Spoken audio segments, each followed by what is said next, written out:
No, I didn't say that.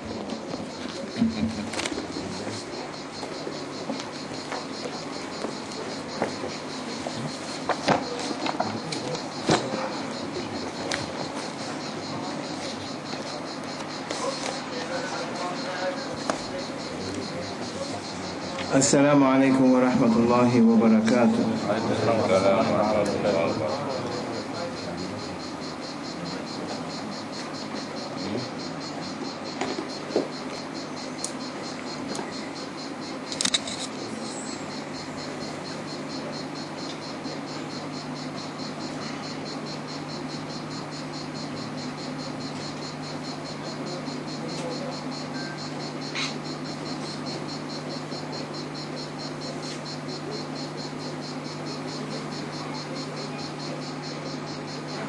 We arrive أعوذ بالله من الشيطان الرجيم بسم الله الرحمن الرحيم نويت الأربعين نويت الاعتكاف نويت الخلوة نويت العزلة نويت الرياضة نويت السلوك لله تعالى العظيم في هذا المسجد أطيعوا الله وأطيعوا الرسول وأولي الأمر منكم مدد يا سيدي شيخ محمد ناظر حقاني مدد مدد يا سيدي يا سلطان الأولياء سيدي شيخ عبد الله الفائز الداستاني. We reach to the fourth level, Murshid al-Tarbiyah, the guide who raise people up through their journey, the journey of Gnosticism. He raised all the other three Murshids up and raised the followers of his followers through them. He raised them all. It is the last, it is the highest hierarchy in Islamic tradition, where he sit as Muhyiddin ibn Arabi described in his Al-Futuhat al-Makkiyah and in Insan al-Kamil, in many different books of Muhyiddin ibn Arabi. He mentioned that always, in every time, there is Sultan al-Awliya. Who is that level? Murshid al-Tarbiyah, the guide of raising humanity up by the power of Sayyidina Muhammad sallallahu alaihi wasallam. So every time when one pass, another one come. And he described it as the silver brick. He said that Prophet ﷺ, he is Sultan al-Anbiya. Facing him always there must be Sultan al-Awliya, the inheritor from Prophet ﷺ. Sultan al-Awliya is the highest above the five kutubs, above the five aqtab, Qutb al-Bilad, Qutb al-Irshad, Qutb al-Mutasarrif, Qutb al-Aqtab, five aqtab who are the pillars, the five pillars that Prophet ﷺ gave them to run the affair of human being in dunya and in akhirah. These aqtabs are responsible for everything, and everyone has a different way, different level, different way. Above them there is Ghaus. Al-Ghaus, who is that Sultan al-Awliya. Al-Ghaus means the one that people run to him to present, that he in his turn present the people to Prophet sallallahu alaihi wasallam. So that Sultan al-Awliya, we are going to go through some of his characteristics that Awliya Allah has explained in the past. Not in the past, but they have to explain it, and we note it. That Sultan is the one that has reached al-Ijtihad al-Mutlaq, the absolute highest level of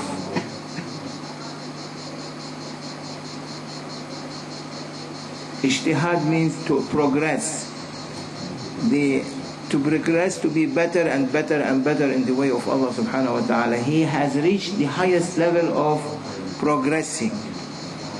There is no one above him progressed like him except Prophet sallallahu alaihi wasallam and Anbiya'ullah and the messengers.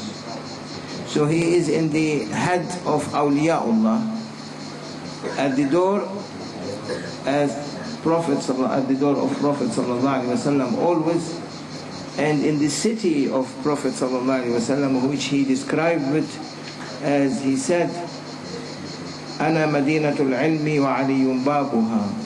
I am the city of knowledge and Ali is the door. Prophet sallallahu alaihi wasallam said. Means there is a city of knowledge that awliyaullah are trying to take drops out from it.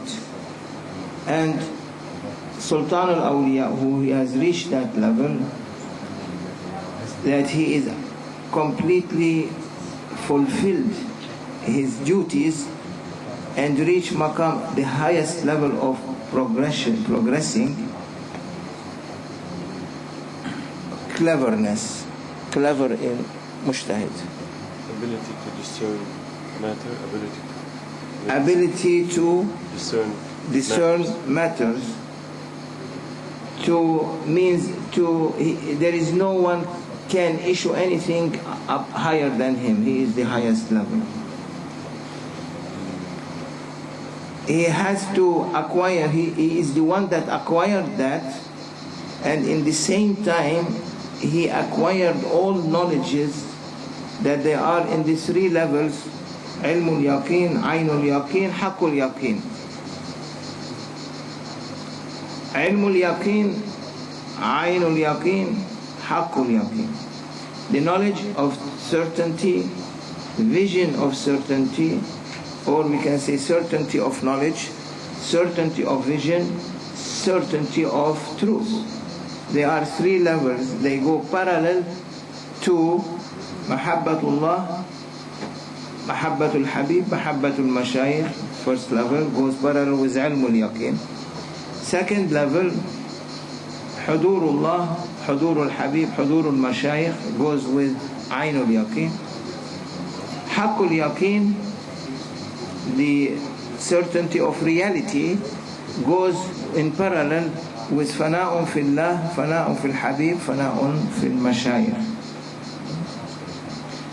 So what that means? Ilmul Yaqeen means he will fulfill completely the knowledge of the whole knowledges that come to him through hearing.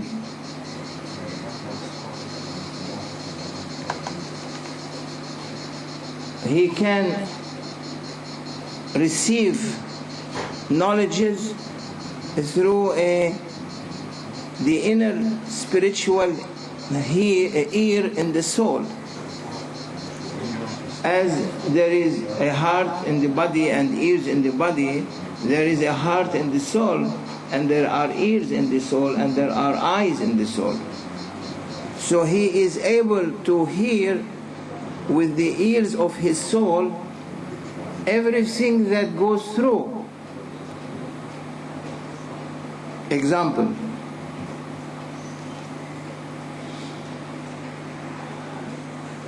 is there any, other than me now speaking, is there any sound, any voice coming from anyone here? No. But there is a sound that goes continuously, non-stopping from us. Although we do not hear, they can hear. That sound is the sound of breath. There is a sound. When you are breathing in, there is a sound. You can hear it. But because it becomes so habit, habitual, you cannot put an importance, so you cannot hear it, but it is there. If you put your intention, you can hear it. You can hear In the background. and you breathing in and breathing out. So, and we explained before that between these two breaths, awliyaullah, they can detect up to 24,000 wisdom. Between these two breaths, there are 24,000 wisdom being planted. There is one word in English when they put some photographer in with the army, they say something. They go with them to embedded. There is between these two breaths, there is knowledge or wisdom being embedded there. Like about your identity in the DNA. This is the blueprint that's being done for your appearance. Awliyaullah can see what kind of blueprints you have and your characteristics and your breath. There are many places in the body that our identity being embedded and encrypted, like in the thumb. In the thumb, not all thumbs are the same. Everyone is different. So everyone has a different encrypted knowledge in the thumb. Awliyaullah can read it. We are not going to go there, but an example. So this breath that's going here, they can hear it. And they can see what kind of wisdom going with it. Also, they can hear that energy that comes out of you. They can hear the gossips that they come to your soul, to your mind, and to your body, and to your heart. They can hear that. They can hear your inspirations, good inspirations or bad gossips coming inside. Nothing's hidden. Nothing. You are completely like go to a hospital and they want to make a full checkup on you. They are in every moment that level of irshad, that level of guide. You are completely being checked up. They screen you completely. What you are and who you are. In the same time, they are screening the others. And not one will overlap on the other. All of them are different. Example, simple example. Do we see anything here? No. Do we hear anything other than me? Forget about me. No. Do you see anything? No. Bring an audio recorder, bring a radio, I open it. Do you hear? You can hear. You can hear these electromagnetic waves that are giving sound. And immediately your ear can turn them into a... Also they transmit to the radio and you hear a sound from the radio. How the radio can hear and you cannot hear. So awliyaullah, they can detect all these different waves and they can turn it into a sound and they can hear and understand everyone. Signal, yeah. Like digital, very high profile signal. It's acute, very pure. Now today, there one very big scientist, he told me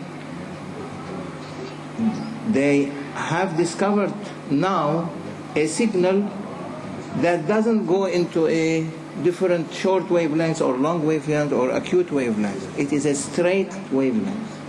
Means can carry everything in it. And they are so amazed with it, they are studying it, how they are going to understand it. They cannot understand it till now. They discovered it lately. It's a straight line wavelength. It goes to everything? Everything. And just now, Maulana sending is that wavelength, he said, don't be amazed if you look at a patient and checking his heart EKG, making an EKG, you can see all these different electromagnetic waves that his heart is running. But as soon as the person, his heart stops, what happens? It becomes flat wavelength. Means that is the wavelengths of submission. This wavelength that going on now, they found it now, they don't know what it means. Maulana is saying he's saying it's a submission wavelength that Allah subhanahu wa ta'ala wanted for all his servants, and he gave the power of awliyaullah to put their student into that full submission of that wavelength and present them to Prophet sallallahu alaihi wasallam. So if radio can hear and TV you can see, awliyaullah for sure. At least give them the benefit of being a radio or a TV. If you don't want to give more than that, means they are able to sit anywhere and they can see everything coming from us, because it will reach them. These wavelengths keep continuing flowing to infinity. That's why awliyaullah, anytime they go in the past, they are able. Because these wavelengths that coming from past are continuing in the present and going in the future. After being dead. Even you are dead, still what you have said during your lifetime is continuously going, because this wavelength doesn't die. This is an energy. Energy is there always. It is on the left side of the equation. If it moves on the right side, it's similar, it's equal. Everlasting. Everlasting, never changing. Whatever there is on the left side of an equation of energy is going away on the right side of the equation of the energy. So awliyaullah, that's why they can go in the past, they can go in the future. That's why Prophet ﷺ has mentioned that when a person dies and his grave is Rawdatun min Riyad al-Jannah, means he is free, his soul is free, can move in the past, can move in the future. So awliyaullah, when they establish that level of sainthood, Allah gives them that ability. And what you think about Sultan al-Awliya? Of course, he is following the footsteps of Prophet ﷺ. Wherever Prophet putting his feet, they are following. You must be happy, all of us, we must be happy that Allah subhanahu wa ta'ala has connected us with a sultan that can take us to presence of Sayyidina Muhammad alayhi afdalu salatu wassalam. So ilmul yaqeen, the certainty of knowledge, is the first is the knowledge of the ear, what you are hearing. So they have to acquire that. When they acquire that, means how you acquire that? When you go to sit in front of an example, to sit in front of your teacher or if your father, and he is speaking, you are hearing. Why you sit in front of your father and mother and teacher? Because you love him. So means ilmul yaqeen, the first level of that knowledge of the journey, is parallelly going along with mahabbatullah, mahabbatul habib, mahabbatul mashayikh. It goes with love. It is, these two lines are moving together. Ilmul yaqeen, aynul yaqeen, haqqul yaqeen, moving with mahabbatullah, mahabbatul habib, mahabbatul mashayikh, hudurullah, hudurul habib, hudurul mashayikh, fana'un fillah, fana'un fil habib, fana'un fil mashayikh. Three are going together. First, ilmul yaqeen, going with, as we said, with mahabbatullah, mahabbat, love of Allah, love of Prophet, love of the Shaykh. So you are going through that. When you go to a higher level, become the other level, which Ainul Yaqeen, the certainty of vision, goes along together in parallel with Hudurullah. At that time you establish a presence. When you are hearing and seeing, you begin, when you see, you feel a presence. You can see some, but a fuzzy picture. You can see something there, but you are not yet clean in order to see it fully. But you begin to progress more and more and begin to see more like pictures, but they are fuzzy. Some other people can see them clearer. Some other people, they see them more clearer. As today they have different kind of TV. Those TV old time, the picture not nice. Pixel.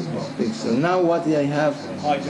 High definition, and I don't know what others, and every time is clearer and clearer. Awliyaullah, they reach, when they reach presence, Hudurullah, Hudur Habib, Hudurul Mashayikh, second level, that presence of Allah, presence of Prophet, presence of Awliyaullah, mean they have established that vision.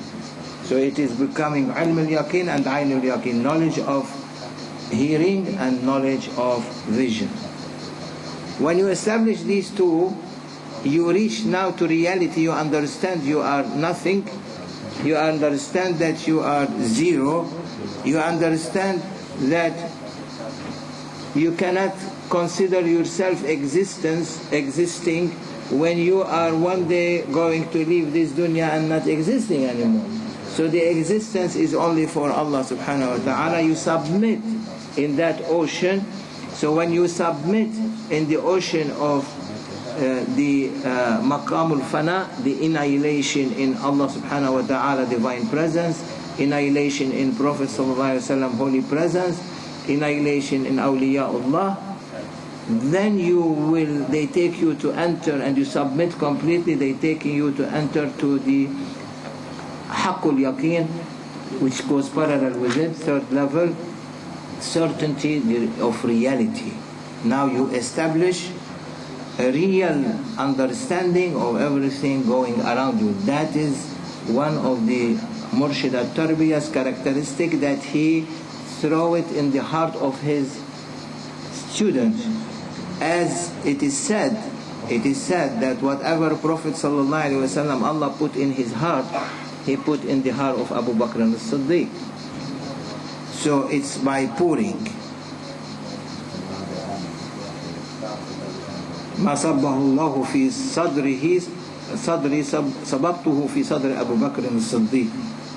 It is said that from Sahaba that whatever, because they know that Abu Bakr as-Siddiq was always near Prophet, they said that whatever Allah gave to Prophet poured it in the heart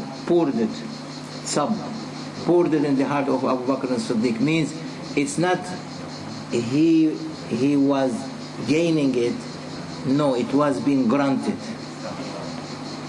So awliyaullah, they grant their followers without expecting their followers doing this and doing that. No, they grant them, they pour in their hearts that kind of knowledge. So that murshid, that level of irshad, that sultan has to have that power to pour in the heart of his student, without the student tire themselves, because students are lazy. All of us, we are students. We hope that you are students. We are lazy. So they pour in your heart, because that is the real knowledge. The real knowledge is not the knowledge that you acquire by yourself. The knowledge that you acquire by yourself is not that important, because it is أفمن بنى بنيانه على شفا. بسم الله الرحمن الرحيم. فمن كان بنيانه على شفا جرف هار فانهار به في نار جهنم والله لا يهدي القوم الظالمين. أفمن أسس بنيانه Repeat it. أفمن أسس بنيانه على شفا جرف هار فانهار به في نار جهنم والله لا يهدي القوم الظالمين. Who built his home on a cliff with no, infrastructure, with no foundation, is going to fall all the way in the valley, and means it all fall all the way in hellfire. Means don't build your home on a cliff.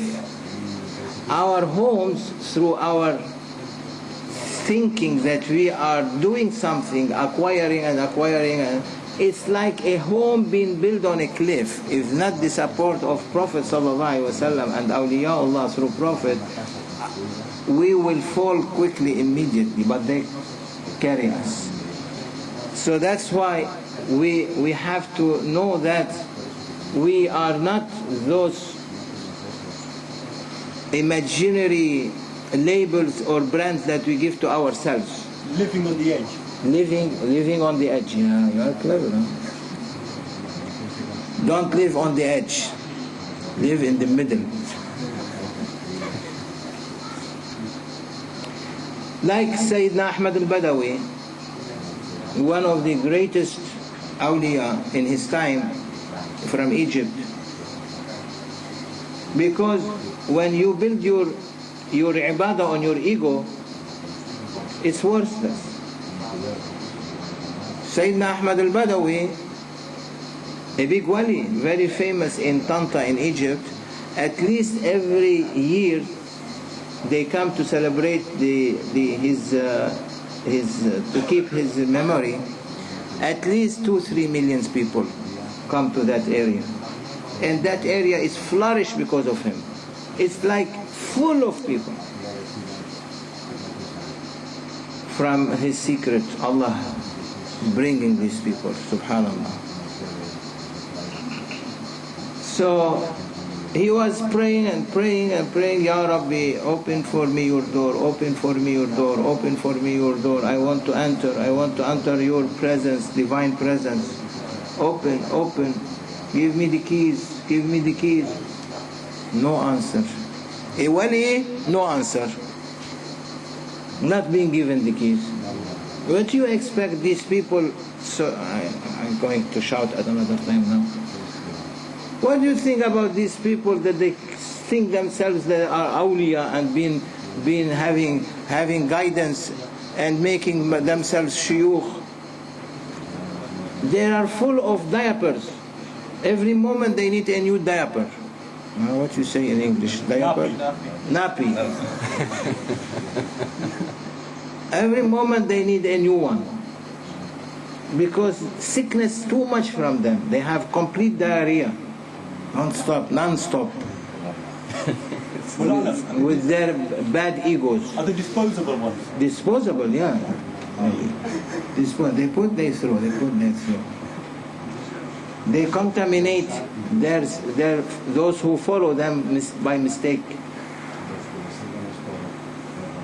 Ahmad al-Badawi, who was the biggest alim of Egypt and biggest wali of Egypt, asking, Ya Rabbi, open for me your door, give me the keys. These people, when Maulana say to them, go make zikr, they think themselves they become Rabbukum al-A'la, they become Fir'aun. They become sitting on these chairs and giving orders. What order you are giving? Give order to your wife and to your kids first. Fix yourself within you. Then go look outside. That's not correct. So he say, Ya Rabbi, open your door, open your door. I need the key. There is adab, there is discipline. You cannot go there and kick the door and come to presence of the sheikh without adab. How many people go to presence of the sheikh without adab? They say, oh, we are his children. You are spiritual child, okay, sheikh will not say no, but you have to keep your adab.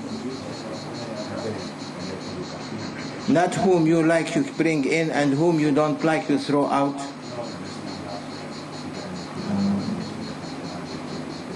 Correct? Equality. Yeah, no, they don't. For them there is no equality. It's not in their dictionary. Only in their dictionary, myself. So people standing saying, Ya Rabbi, we see Maulana. They come people far away. Can we see Maulana? And they go without seeing.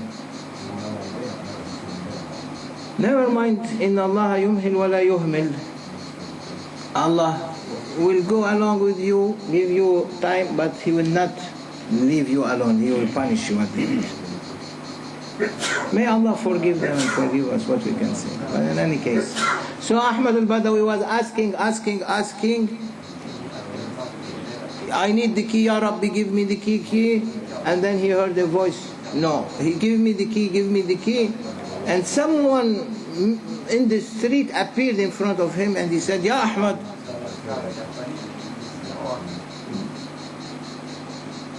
I have a key for you. You want it? Look at him, what he's saying. He's alim, big alim. I want a key. I have a key for you. What kind of key? He said, I have the key that you are asking for. Look at, who are you, gypsy wali, gypsy man. Look dirty.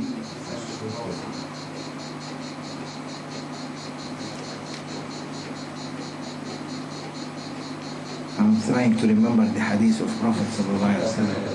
رب أشعث أغبر لو أقسم على الله لأبره. رب أشعث أغبر means for sure that one. أشعث means curly hair, greasy hair, very dirty, means dusty person, full of dust, you look at him, you feel he's homeless. لو أقسم على الله لأبره. If he will ask Allah something, Allah will give to him. Allah doesn't look at the outside. This one rich, this one high society, this one prince, this one princess, this one president, this one minister. No. Allah looks at the heart. Those who are rich can see. I cannot say who. Can see. Those who are not rich can stay, can sit. Why? Because they are doorkeepers. These doorkeepers not keeping equality. Think about it. In any case, he came and said, these are the keys. He said, no, I will not take the keys from you. I want the keys from the key maker, from Allah. Who are you? You are like me. I don't take key from you. I want to take them from Allah subhanahu wa ta'ala.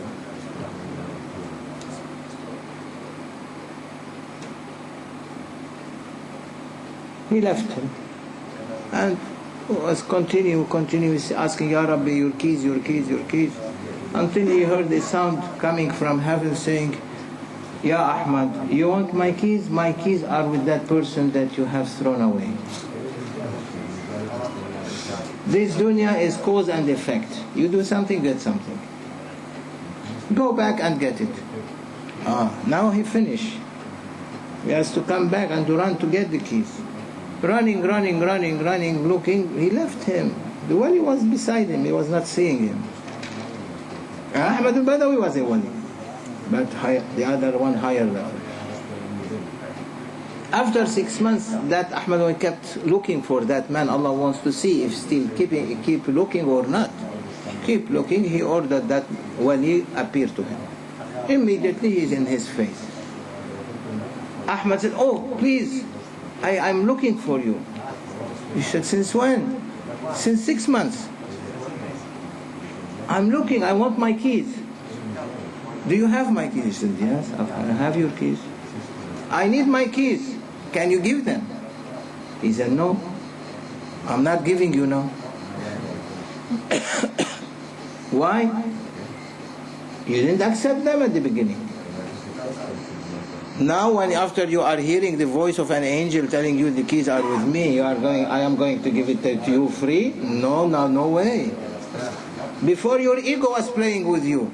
Now you are submitting to get the keys, but not before I destroy your ego. So what you want? I need price for it. I'm ready to give you any price. How much you want? Money. He said, no, we are not after money. You think when you give the wali money, he's caring for it? Your money is haram. He's taking it, giving to somewhere haram also. Throw it away. Sayyidina Umar ibn al-Khattab, when they came to him, saying, Ya Umar, how you take from this person? His money is haram for zakat. He said, no problem. His money is haram. I take it. I give it to poor people who are in need for it. Might be Allah will forgive.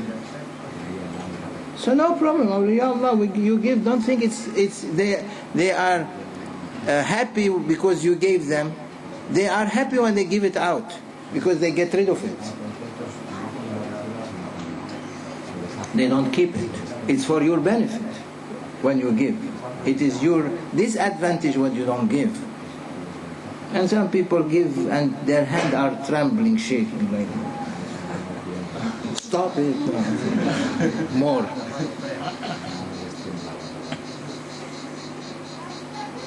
He said, I want a price. He said, okay, any price. He said, no, your knowledge.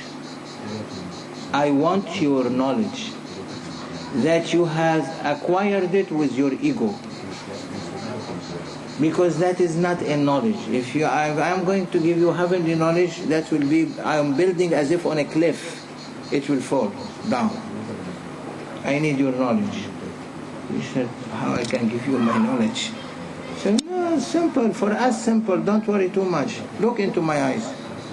He looked into his eyes like magnet. He pulled all the, like you are downloading. Took all the knowledge out of his, that is being embedded inside, uploaded in the computer of his heart. He pulled everything out, his mind, his heart. He keep him not knowing how to read Fatiha even. Everything been taken. And he left him. And that Ahmad al-Badawi was roaming in the streets. He knows the truth. He knows that is real now.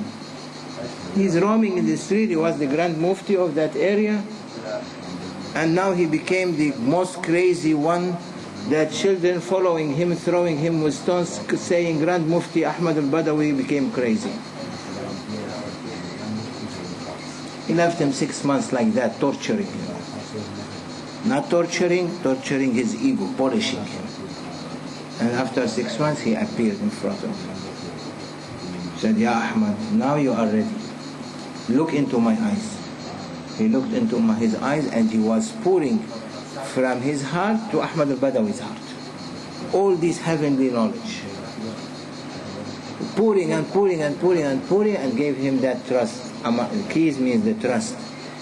That he was able to be in the divine, in the presence of Prophet and presence of the divine presence. And he left. Ahmad al-Badawi, from that moment, no one can look into his eyes or his face. He will faint. So he used to put a burqa, a niqab, closing his eyes. You cannot see his eyes. People, if they come to see his eyes, if they come in his presence speaking with him, they faint from the light that comes from his heart. Till today, this light is attracting millions of people in Egypt. So awliyaullah, they have that power. So that murshid al-tarbiyah must have this power. Attraction. He has these 6 powers. Haqiqatul jazba, haqiqatul fight, haqiqatul tawassul, haqiqatul tawajjuh, haqiqatul tay, haqiqatul irshad. This irshad is the last 6 realities in his heart. We explain them next time. That it is one of his characteristics, and we will continue inshallah if Allah give us life. Tomorrow, congratulations for Laylatul Isra wal Mi'raj. May Allah accept your fasting. and accept our fasting بحرمة الحبيب حرمة الفاتحة.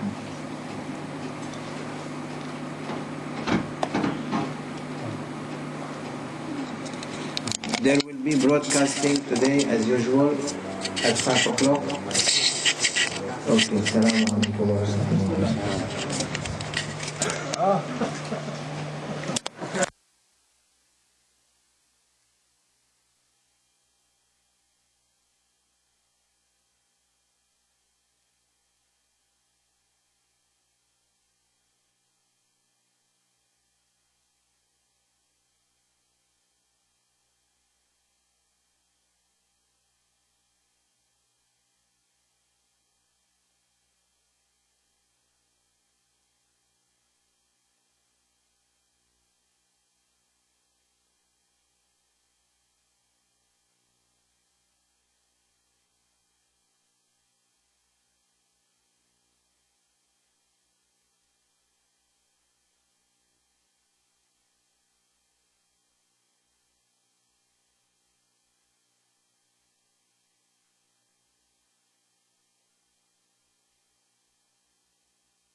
On behalf of Maulana Sheikh Nazim is not from me, it's from him and to him.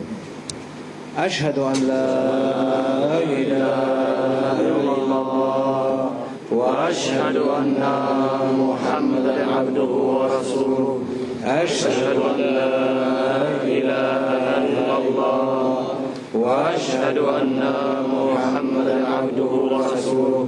أشهد أن لا إله إلا الله وأشهد أن محمدا عبده ورسوله. بسم الله الرحمن الرحيم. إن الذين يبايعونك إنما يبايعون الله يد الله فوق أيديهم فمن نكث فإنما ينكث على نفسه ومن أوفى بما عاهد عليه الله سيؤتيه أجرا عظيما.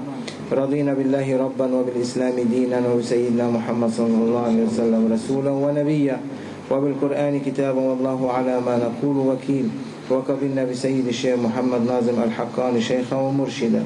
الله الله الله حق. الله الله الله حق.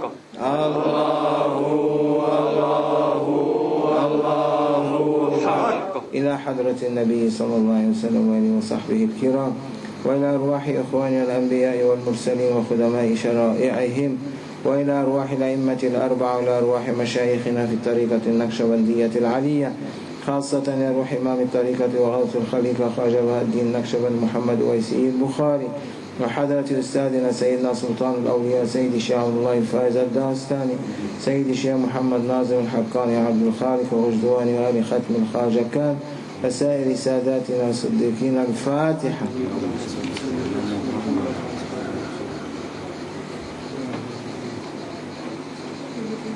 تقبل الله. What are questions? He's got a question about his work. He's psychologist and he's making psychotherapy.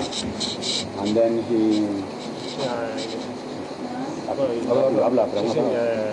Bueno, pues utiliza elementos de la tradición, digamos, abordar casi dudas sobre los pacientes y tengo permiso para hacerlo. He makes rakat for his patients and he makes dua for his patients and rabita, and he wants to know if he's got permission to do this way. No problem.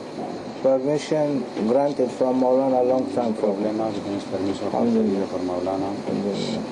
That is good, and I try to attract them to spirituality, inshallah, and prepare them to one time, say meditation time, bring them to Abdul Wahid or to Omar, or make a meeting. For some when they become healthy, they might like that, inshallah. Any other question? Türkçe sorabilirim. Türkçe Sheikh Efendi biraz. Well, there's a private question for family and this and that. Later. Yeah. I will ask Maulana. I have to be